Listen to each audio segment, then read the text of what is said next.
G'day. Have you ever watched an aeroplane in the air or a fish in the water and marvelled that it's where it's meant to be, what it's like to belong there, and what happens when it's not? In. Great little word. We're currently reading the book of Ephesians, and when Paul writes to those people in the first century, in the opening 10 verses of his letter, he uses the word in 8 times. He's on a roll about being in Christ and how life in Christ is lived out.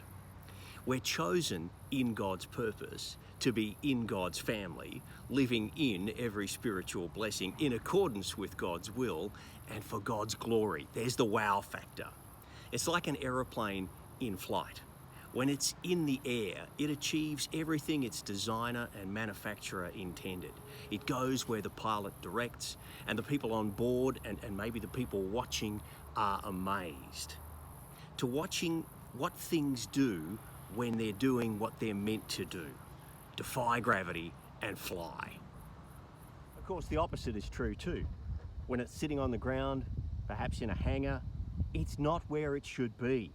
It's an aeroplane and it needs to be in the air. As humanity who are made in God's image, it's only when we follow Jesus, who perfectly shows us God's image, that we really live the life we were designed and made for. In Christ, we take off and fly. Outside that life, we're grounded. You're invited to come and spend some time amongst our church, seeing what life in Christ and finding a new purpose in life could be about for you.